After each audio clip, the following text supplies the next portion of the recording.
¿Qué es la canalización venosa central de inserción periférica? La vía central de inserción periférica da acceso a las grandes venas centrales cerca del corazón para administrar medicamentos o nutrición parenteral.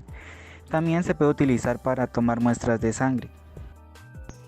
Disminuir en la medida de lo posible la ansiedad del paciente y así hacerle ver lo importante que es su colaboración para un buen resultado del procedimiento. También es importante realizar los cuidados necesarios para mantener la permeabilidad del catéter y evitar en lo que se pueda las complicaciones por infección. La canalización venosa central por inserción periférica permite llegar directamente a las venas centrales grandes que están cerca al corazón y está indicada para los siguientes casos o situaciones. Administración de nutrición parenteral en ocasiones en que el cuerpo no puede procesar correctamente los nutrientes. Esto cuando existen trastornos o problemas en el tracto digestivo.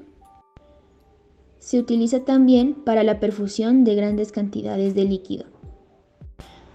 Administración rápida de fármacos vasoactivos en situaciones de riesgo vital, por ejemplo, en casos de reanimación pulmonar. Monitorización de la presión venosa central para evaluar las modificaciones en el sistema cardiovascular y más que todo la función del corazón derecho. Además, funciona como indicador de la respuesta del paciente a tratamientos. Acceso vascular para hemodiálisis temporal en el paciente con enfermedad renal.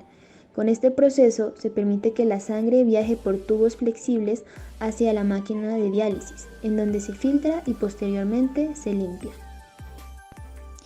Finalmente, se usa para la recepción de material de contraste antes de una prueba de diagnóstico por imágenes y está indicada en casos en que hay dificultad para canalizar vía periférica. Bueno, dentro de los riesgos y complicaciones asociados a esta canalización encontramos en primer lugar el riesgo de una flebitis, que hace referencia a esa inflamación de las paredes venosas, donde puede aparecer o no un coágulo sanguíneo. Si este coágulo sanguíneo aparece, esto me da pie para hablar de una trombosis venosa, la cual es otro riesgo o complicación que se puede desarrollar por este tipo de canalizaciones. Del mismo modo, también puede aparecer un neumotórax o hemotórax, además del rechazo del catéter e incluso se puede dar el escape del medicamento o producto administrado desde el vaso sanguíneo hacia los tejidos cercanos. Del mismo modo, partiendo de lo anterior, también es importante hablar de las complicaciones potenciales, que son de dos tipos. Entonces, en primer lugar, encontramos las relacionadas con la punción, donde entran las extrasístoles o arritmias, que pues son desencadenadas generalmente al introducir la guía, pero estas se pueden resolver quitando espontáneamente pues esa guía. Del mismo modo, pues aquí también entran los sangrados, hematomas, la embolia gaseosa o el desarrollo de un edema pulmonar. E incluso se pueden dar las lesiones nerviosas. Esto pues generalmente producido por la punción directa en el nervio o por la compresión de un hematoma. Se dice pues que todo esto se puede evitar si se lava muy bien el catéter y si se realiza la punción en una posición adecuada y con la técnica correcta. Bueno, el otro tipo de complicaciones potenciales son las relacionadas con el catéter, donde entra en primer lugar la infección, la cual pues está en relación con el tiempo de uso y la manipulación. Esta tiene una incidencia del 20 al 60% y se dice que en el 10% de los casos puede producir bacteriemia e incluso se puede desarrollar sepsis.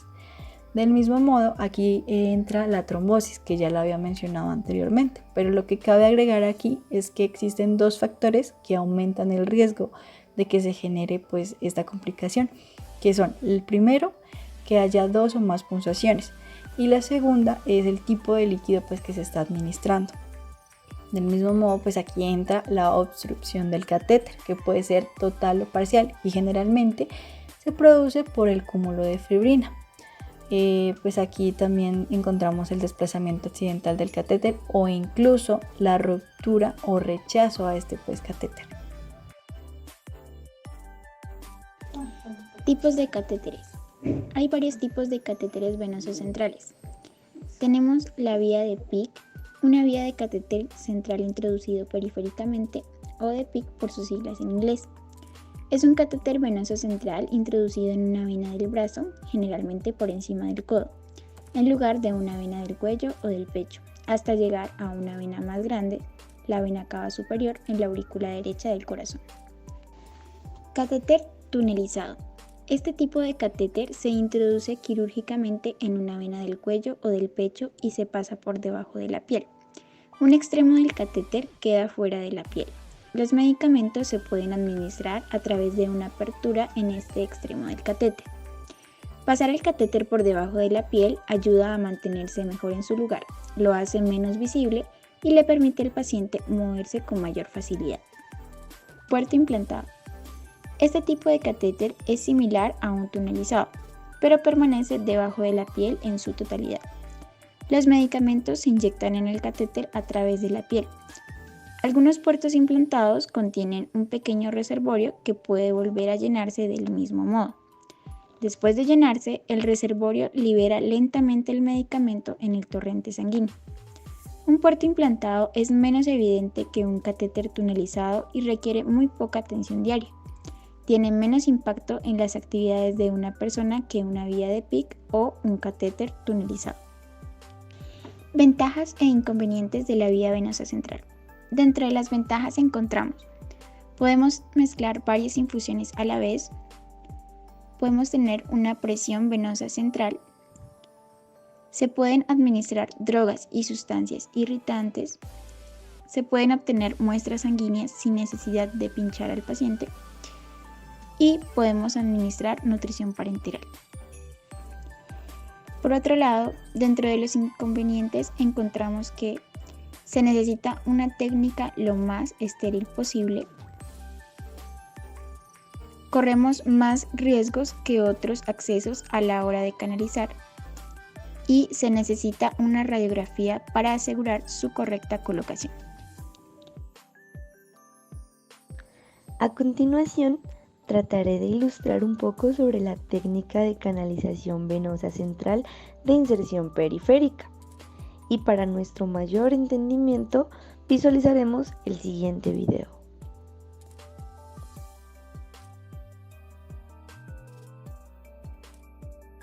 Preparar el material necesario y el campo quirúrgico.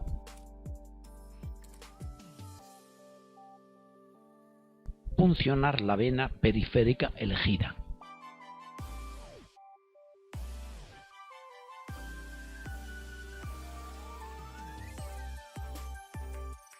Introducir la guía metálica.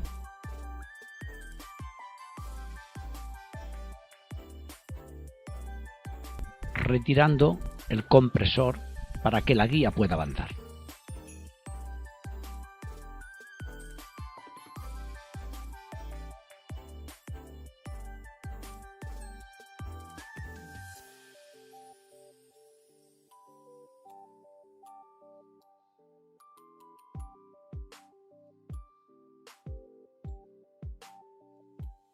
Extraer el angiocatéter o la aguja introductora.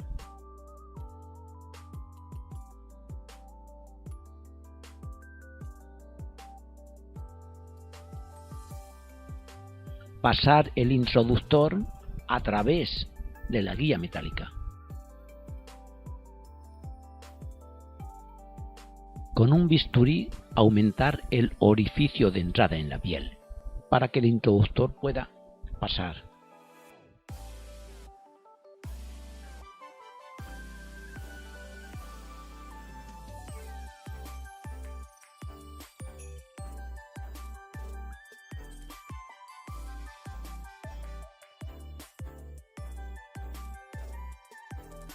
Retirar la guía e introducir el catéter definitivo.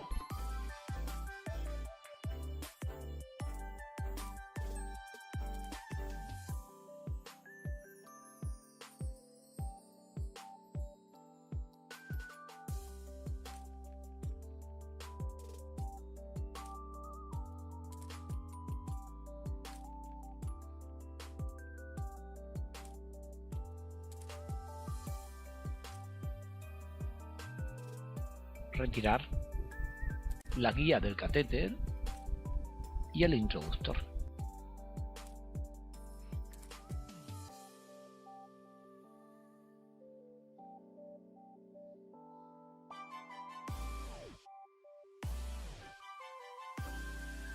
Comprobar que refluye sangre y que la infusión de suero salino no tiene dificultad. Por último, retirar el introductor pelándolo y fijar el catéter.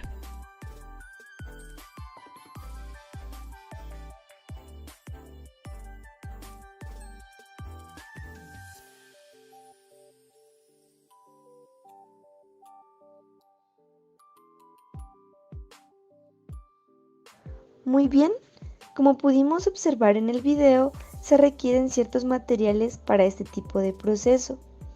En primer lugar, el correcto uso del equipo de protección personal, incluyendo los guantes estériles. Asimismo, como observan en la imagen, las gasas estériles, un paño estéril fenestrado, unos apósitos estériles, un antiséptico que puede ser la povidona yodada o la clorhexidina al 2%, jeringas de 10, 5 y 2 mililitros, un bisturí, una aguja introductora con su guía metálica e introductor, un sistema de perfusión y llave de 3 pasos, un suero salino heparinizado que ha sido purgado del catéter con sus jeringas de canalización. Es importante también la monitorización a través del monitor de electrocardiograma y el pulsioxímetro. Cabe mencionar que la longitud, el tipo de catéter y el lugar de acceso para la canalización varía según la edad del paciente y la complicación que éste tenga. Asimismo, pasa con la sedación, ya que esta es individual porque considera la edad y el estado clínico del paciente. La canalización venosa central de inserción periférica se puede hacer desde varios lugares de acceso, entre los cuales encontramos la vena yugular interna, la vena subclavia, la vena femoral y la vena cefálica o la vena basílica. Como podemos ver, para canalizar las anteriores venas, el paciente estará en una posición de cúbito supino de manera cómoda y se aplicará una técnica diferente para cada proceso.